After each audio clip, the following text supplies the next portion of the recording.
And let me just ask this question. Like, do you really trust Wall Street? Like, do you think, oh, these are the upstanding citizens of the world? You know, if they opened a daycare, would you send your kids to them? Hell no, because you go pick them up, they'd be like, sorry, we lost 8% of little Johnny today, but toes grow back, right? Okay, did a few reaction videos with Dave Ramsey. I just got to keep doing them. There's just more. I can't believe what I found on the last two that were sent to me. So send in ones you want me to react to, but let's take a little look at this one. Because that's what you were sold for lack of vision. The people perish. And I'm not making fun of you. I'm just saying I told you so. And so you've got to learn these lessons. Part of maturity is being able to look past what's going on and take what looks like a disaster and say it is temporary. Yes. It is temporary. Yeah. It is temporary. So basically saying, hey, things are not going well in the stock market, but just look past it. It looks bad, but it's not bad. That's just what I'm getting from the first part of this. It is temporary. It could take 2 years to come back. It could take 2 months to come back.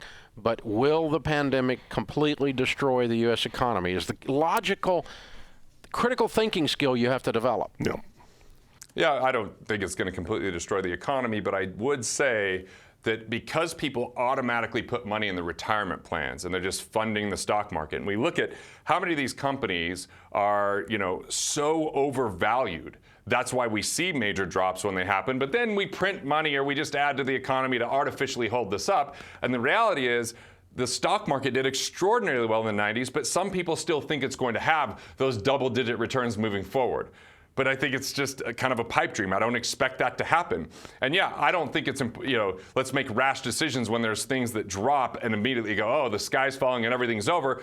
But it's a time to really check in and say, hey, how do I feel when the market goes down? Do I feel like I have any control? Do I know why it's going down? Do I know why it would come back up? Do I feel like I'm a good investor? Do I know the different stocks that I hold? Or do I know the manager that's in charge of them? Do I know the fees that I pay? Do they waive the fees when I lose money? The answer is no. How long will it take to come back? Because let's say that you lose 10% one year on 100 grand, you're now at 90 grand. Well, the next year they make 10% back, but you only get 10% on 90 grand. So it's only back to $99,000 and you've lost time value of money. You've lost that time, not just your money. And what did it do to your mind during that time? Did you feel, depressed, sad? Did it make you more angry? Did you more short with your family? Like, you got to think about some of these other factors and think, why is it that investing has become synonymous with stocks?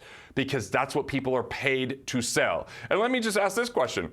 Like, do you really trust Wall Street? Like, do you think, oh, these are the upstanding citizens of the world? You know, if they opened a daycare, would you send your kids to them? Hell no, because you go pick them up, they'd be like, sorry, we lost 8% of little Johnny today, but toes grow back, right? So I think it's time to ask critical questions. And when there's volatility, people start asking this. But why are stocks valued where they're valued is public perception. What are people willing to pay? Why are they willing to pay that? Well, a lot of times it's not because they've done analysis or they have critical knowledge about it. And a lot of mutual funds have to stay involved in growth stocks, even if they don't feel like it's a good time for growth stocks, because that's the objective of the fund. And if they go against it, they get sued and they have legal ramifications. So just a couple notions there, and we haven't even really gotten the video. It's 100% back as of Tuesday.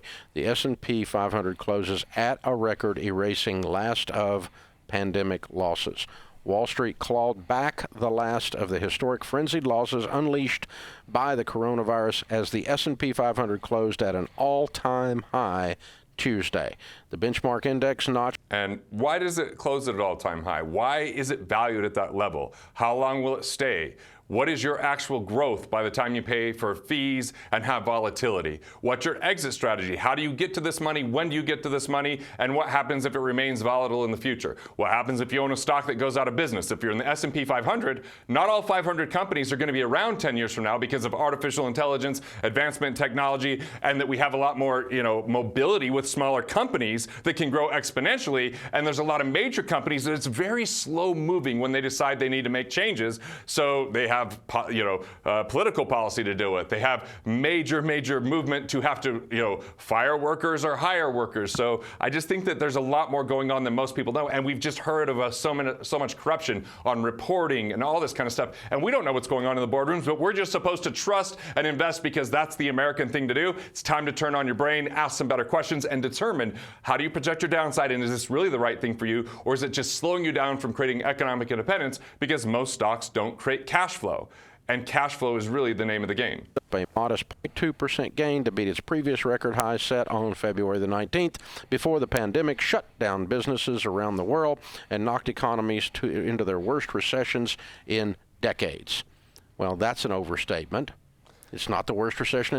2000 to 2015, one thing that's important to note is when we adjust for inflation, the stock market did 8.7% combined from 2000 to 2015. So that's what it's supposed to be doing per year. So yes, there are moments where we have big run-ups, like when we look at, from 2012 for a few years, or we look at, what's really happened in the last several years before 2020. Absolutely. But will it sustain? Is it sustainable? How could it be sustainable? Like, these are just questions I want you to be informed as you invest. In decades. It might be one of the shortest recessions in decades, but it's not the worst. A worse one is one that goes on and on and on and on and on and on and on and on and on. We lost 40 million jobs. 20 million of them are already back to work. And some of the ones that aren't back to work don't want to be, for different reasons right now, because they're collecting so dadgum much money. By not working, right. Yeah. And with him, it was crazy that people are getting checks from the government that were bigger than if they actually went to work. That's not very incentivizing, but I also feel like if you find work that you enjoy, then that's even more confusing. But I know some people are just doing things they hate to do, so they make some good points here. We got the government interference in our economy, and you see what happened with that. So, guys, there are lessons to be learned in these kinds of things. They're spiritual lessons, they're emotional lessons, they're financial lessons, they're wealth-building lessons. And the lessons are, do you know what you're invested in? Have you discovered your investor DNA? What are your values? What do you pay attention to? What are your abilities or competencies that you have knowledge around? What are the things that drive you, that you want to learn about? What if you invested in things that you knew and let everything else go so that you stayed more focused and diversified? Because diversification is diversification if you spread yourself thin or don't know what you're doing. And if you have multiple mutual funds, you might not even be diversified. You might be owning the same stocks. I just want to ask you the question, are there other investments out there other than the stock market? And if you're investing in it before you've paid off loans, which I know he's really big on paying off loans with Dave Ramsey, so he'd probably recommend paying off those loans first, or before you have enough liquidity, or if you're a business owner, before you've fully invested in your business to make sure it's producing at the level that it deserves and you're not starving that off by taking money and put it in a retirement plan that's locked up till 59 and a half. Just some other questions to consider. And you've got to start looking at this stuff and go, really, where are we today? Yeah. And we kept saying, what did we say? Dr. John Deloney said, facts are your friends. Yep. You do not make good decisions when you're drunk and when you're afraid. Well, it's really that's pretty good advice. Really important to remind yourself as you look at this and see this article, and to hear this and to know it. And I think the lessons that this guy's got a good voice, just saying. That we go through, we get a chance to learn from them. And when you apply wisdom, it becomes knowledge, right? And wisdom for yourself. But just hear this and understand it. And then start to grow in understanding this process of investing, of what's going on. But for goodness sakes, don't rely on the media to give you your reality. That's actually a really, really good point. You've got to keep your hand on the pulse and know what's going on. Well, the reality was the stock market was going down. Mm-hmm. But what the media was telling you was that the world was coming to an end. Right. Mm-hmm. Chicken Little is here. The pandemic is going to ravage the planet. It is Ebola. Everyone's going to die. 2 million people are going to die. They don't teach math in med school, apparently. No. So there we go. It's just the whole. One other thing I want you to consider is, are they saying you're in it for the long haul? Because when does the long haul end? Or that, you just got to stick with it regardless of what's happening, because that doesn't make sense either. There's a lot of notion around dollar cost averaging, which you just put money in every month, whether it goes up or down, and you'll buy it at an average price as time goes on. But why is it that U.S. Department of Labor says 95% of people are not economically independent at age 65?